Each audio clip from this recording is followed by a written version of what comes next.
Nick, good to see you. Today we're talking about the Fed's rate hike, which has roiled the markets again.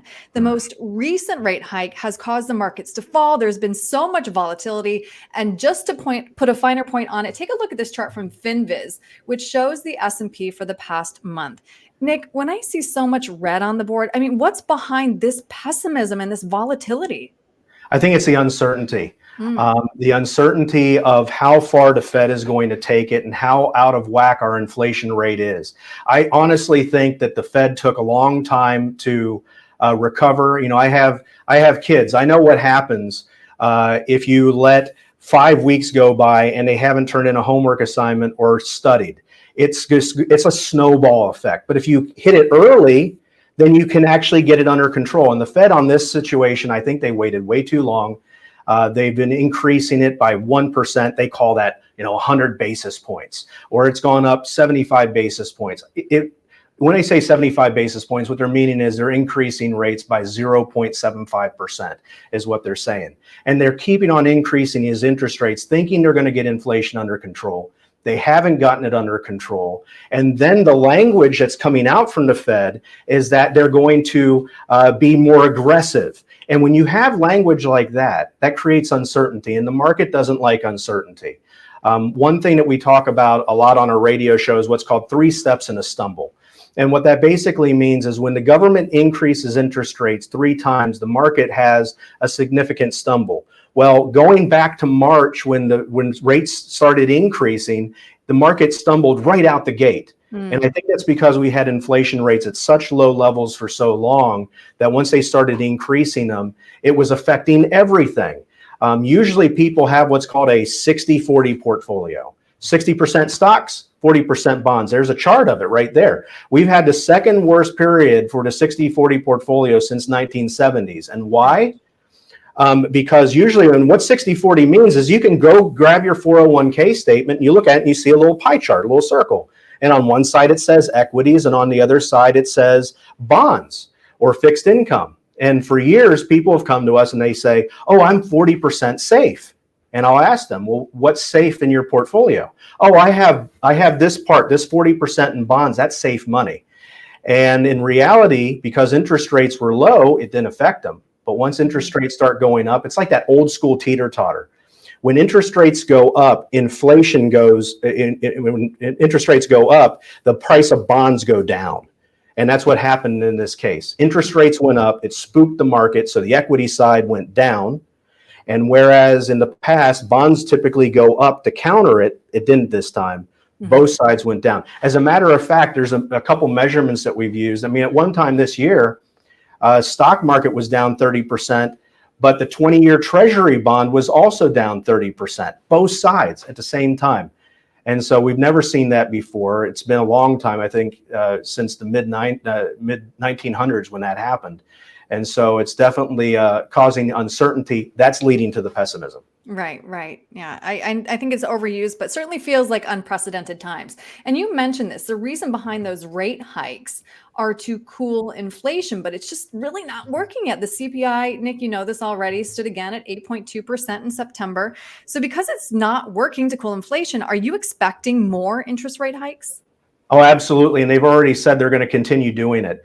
I think they're probably going to continue with these increasing interest rates until 2023, probably, just because it's not having an effect. And really, here's what ends up happening when they're trying. When we hear the Fed say we want to increase interest rates, sometimes we think, oh, that must be a good thing. No, what the Fed's trying to do is artificially slow down the market. So if you look at your value of your house, 6 months ago, it's probably worth more than it is now. Why? Because the Fed got involved, hiked up interest rates, and they're trying to make your house actually worth less money, and you can't sell it for what you could 6 months ago. So they're trying to slow things down, and how they do that is by increasing interest rates. And so they will continue doing that until they get inflation under control. And when this is all happening, we're going to have heightened volatility in the stock market until that. And I think we're going to have continued volatility in the market until interest rates, they say, hey, inflation is down or going down or cooled off, or interest rates, we don't have to cut them as much as we thought. Once that language happens, the markets will have more certainty. But until then, it's not going to be.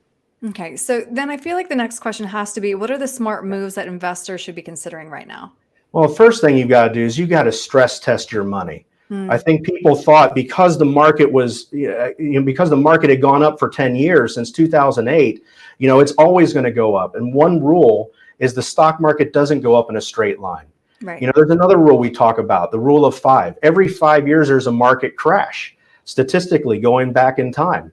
And so when we create plans for people, we never create plans thinking the market is only going to go up in a straight line, because it never has and it never will.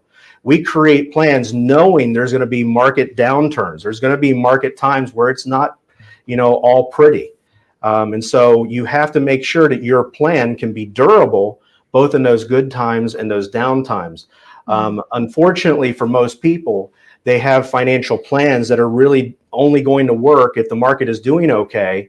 And if the market goes down, they have to cut back on their lifestyle, cut back on different things, go from eating out to not eating out, cut back. And that's not what you want. You want to move into retirement in a situation where no matter what happens in the stock market, you're going to be okay. Mm-hmm. You don't want to have to cut things, out because of the stock market going down. And unfortunately, the Fed's stance on things and how that's all taking place has affected everything. And so now is a good opportunity to get your portfolio stress test so you know what's going to happen to my money if this continues, and then make adjustments, because the market will recover. And we just want to make sure that you're recovering in the right way. Right. Yeah, I think that's a good reminder for everybody watching. But I know, Nick, that you kind of built that into all of your clients' portfolios already. We know that you've planned for this volatility, so it's good to have that reminder. But at what point do you reassess your allocations depending on your risk tolerance? If I can't sleep at night, is that my threshold? Well, that is a good threshold, and you should examine it and probably reassess or adjust what's going on. I think what happened now is people, most Americans have 401ks. And 401ks really only give you 2 options: stock side or equities, and bond side. And I think now people are looking at their 401ks, seeing values down and wondering what happened. And the thing was, the allocations just weren't right. And so what you need to do is assess, relook at your situation. And how I look at this is, it doesn't mean, when I mean de-risk or lower risk, what I'm really meaning is just shoot for a different diversification. Thinking that stocks and bonds is fully diversified. Even if you own 50 stocks and 50 bonds right now, it's probably all under pressure to some degree. What you need is alternative strategies, some that is at risk that can go up and down. So when the recovery happens, this will bounce the fastest, but also have some money over here that's actually protected, principal protected, so that if the market goes down, this money is legitimately protected. Some people have thought, maybe the brokers told them, I don't know, that this side, bonds are safe. And what they're realizing this year is bonds aren't safe. Like I said, the 20-year Treasury bond is off 30% at one point this year. And if interest rates continue to hike up, we're going to continue to see negative pressure on those bonds. And so now is a good time to readjust your portfolio, get off one elevator that can go like this, and get onto a different elevator that has less volatility. Well, that really makes sense to talk this through.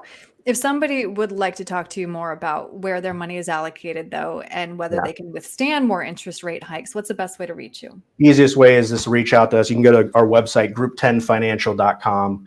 You can also give us a call at 407-960-4052.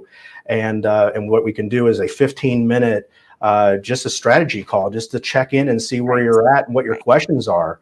And then we have all sorts of other resources. We have a YouTube channel. You can search Group 10 Financial, and we have a lot of stuff there. And we also have a podcast, On the Money with Jerry and Nick Royer podcast, and we have about 100 podcasts. So lots of content out there to help increase your financial intelligence so you're not caught off guard. Right. Lots of resources. That's great. Nick, thank you very much. My pleasure.